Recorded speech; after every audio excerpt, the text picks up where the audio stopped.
મળી રહ્યા છે હાલ નર્મદાથી વિસ્થાપિતોને મળતા વળતરનો મામલો નર્મદાથી મહત્વના સમાચાર મળી રહ્યા છે હાલ વીટીવી પહોંચ્યું નર્મદા ખેડા જિલ્લાના નાયકા ગામની નર્મદા વસાહતમાં જ્યાં 39 મકાનોની ફાળવણી થઈ છે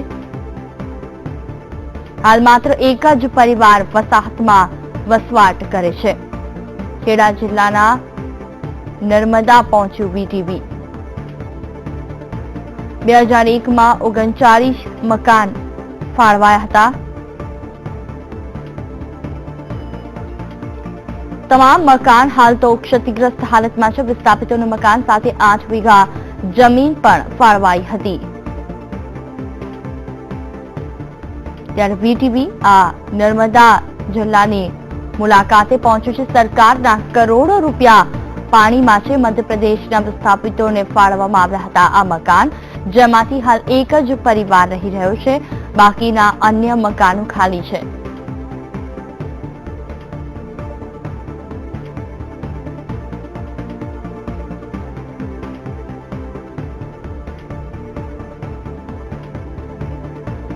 આજ વિશે વધુ વાતચીત કરવા દેવશી અમારી સાથે જોડાઈ ગયા છે જેઓ નર્મદા પહોંચ્યા છે હાલ દેવશી ખાસ કરીને વાત કરવામાં આવે તો જે રીતે માહિતી મળી રહી છે કે મધ્યપ્રદેશના વિસ્થાપિતોને નર્મદા જિલ્લામાં જે મકાનો ફાળવવામાં આવ્યા હતા તેમાં મોટા ભાગના તમામ મકાનો ખાલી છે માત્ર એક જ પરિવાર હાલ ત્યાં 39 મકાનોમાંથી એક જ મકાનમાં રહી રહ્યો છે શું છે આ સમગ્ર માહિતી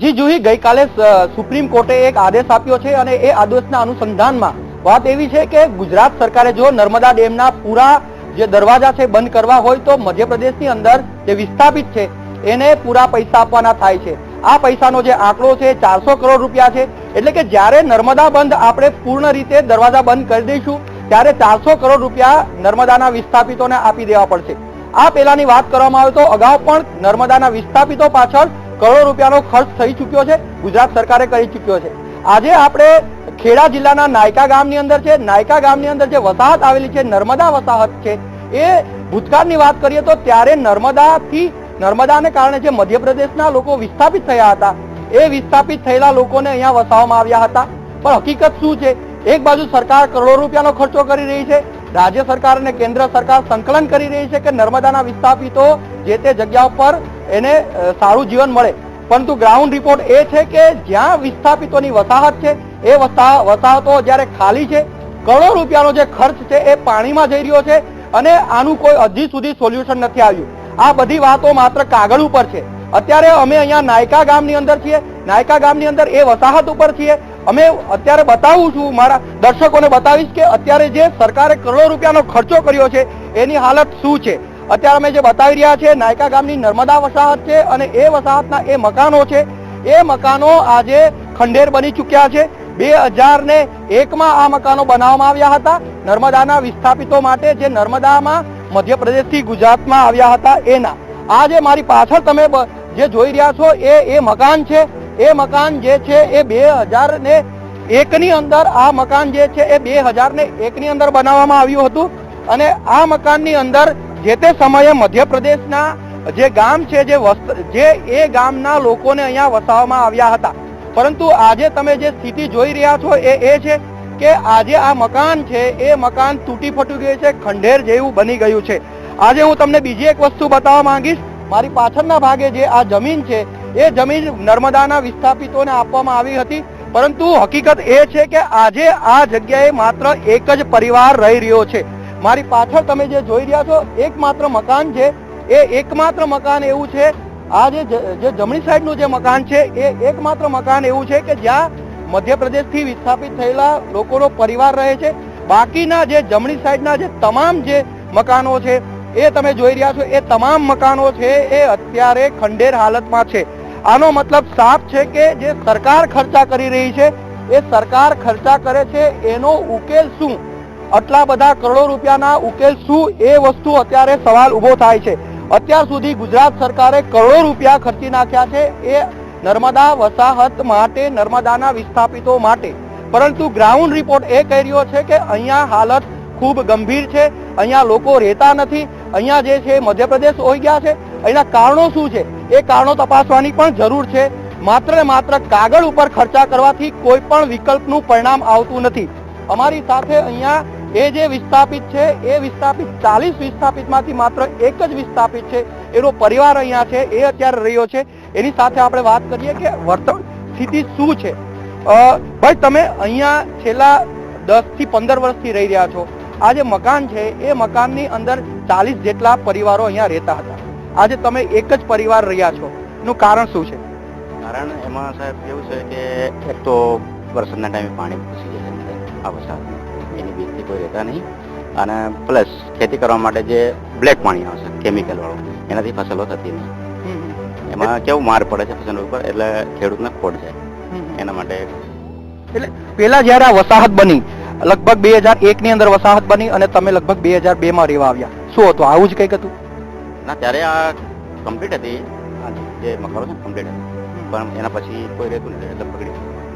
એટલે અહીંયા જે જયારે શરૂઆતમાં 40 મકાન હતા, તો આ 40 મકાનમાં પૂરેપૂરા લોકો 40 લોકો રહેતા હતા? ના, આયા નથી અમે.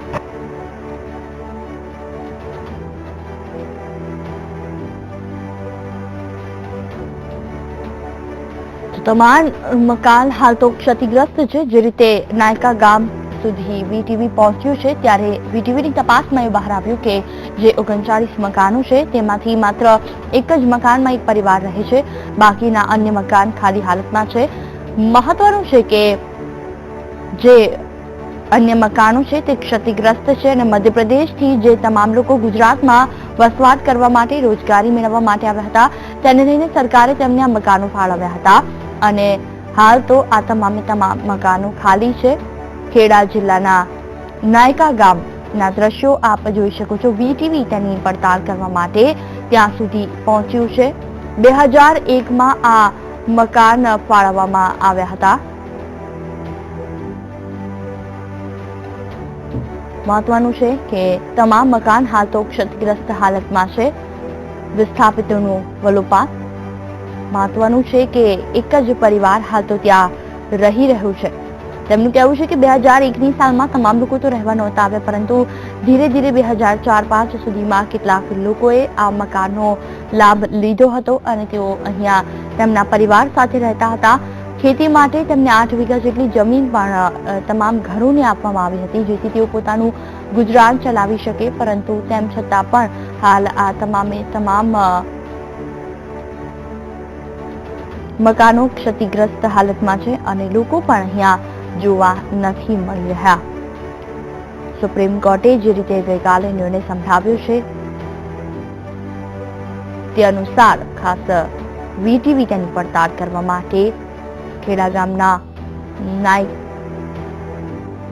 ખેડા જિલ્લાના નાયકા ગામમાં પહોંચ્યું છે વીટીવી અને હાલ તપાસ કરી રહ્યું છે કે આખરે શું ખરેખર નાયકા ગામની પરિસ્થિતિ કેવી છે અને લોકો જે વિસ્થાપિતો છે, બહારના રાજ્ય કે પ્રદેશમાંથી આવ્યા છે, તેમના દ્વારા સરકારને દ્વારા પૂરી પડાયેલી સુવિધાઓની પરિસ્થિતિ શું છે, તે પરિસ્થિતિનો તાગ મેળવવા માટે વીટીવી નાયકા ગામ પહોંચ્યું છે. નાયકા ગામના દ્રશ્યો.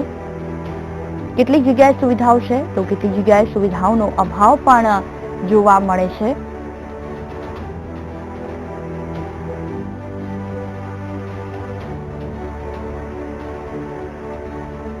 ખેડા જિલ્લાના નાયકા ગામની નર્મદા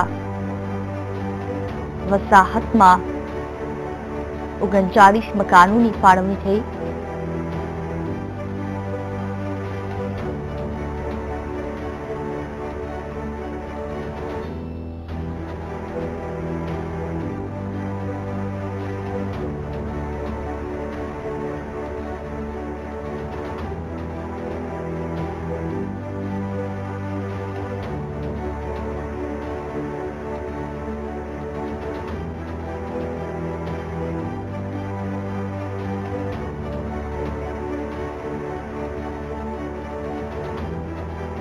તો હાલ માત્ર એક જ પરિવાર આ વસાહતમાં વસવાટ કરે છે. મહત્વનું છે, વીટીવી પહોંચ્યું છે નર્મદાના નાયકા ખેડા જિલ્લાના નાયકા ગામમાં કે જ્યાં હાલ પરિસ્થિતિ કથળેલી છે. મહત્વનું છે, 39 જેટલા મકાનો સરકાર દ્વારા 2001માં ફાળવવામાં આવ્યા હતા.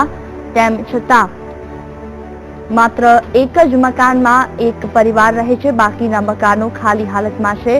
ખાલી મકાનો છે તે તો સ્વાભાવિક છે, તે સમજ્યા, પરંતુ જે ક્ષતિગ્રસ્ત થયા છે તેને લઈને પણ સરકાર કંઈ પણ કામગીરી નથી કરી રહી, અને કદાચ તેના કારણે જ તમામ લોકો આ મકાનનો બહિષ્કાર કરીને ચાલ્યા ગયા છે. આ ઉપરાંત 8 વીઘા જેટલી જમીન પણ તમામ મકાન ધારકોને આપવામાં આવી હતી, જેથી ખેતી કરીને તેઓ પોતાનું ગુજરાન ચલાવી શકે. મહત્વનું છે કે નર્મદા વિસ્થાપિતોની વસાહતમાં ખેડા જિલ્લાના નાયકા ગામમાં આ વસાહતમાં વિસ્થાપિતોની જે વેદના છે તે વીટીવી બહાર લાવી રહ્યું છે.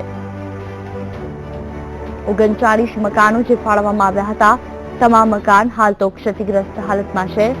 વિસ્થાપિતો જે બહારના પ્રદેશ અને રાજ્યમાંથી આવ્યા છે તેઓ વિલાપ કરી રહ્યા છે. ખેડા જિલ્લાના નાયકા ગામની નર્મદા વસાહતમાં વીટીવી પહોંચ્યું.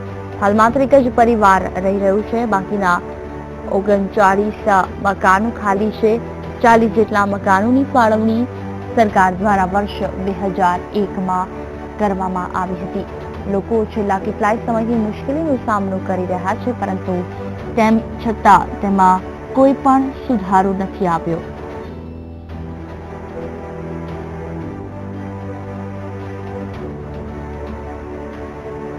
તો 2001માં ફાળવાયા હતા 39 મકાન.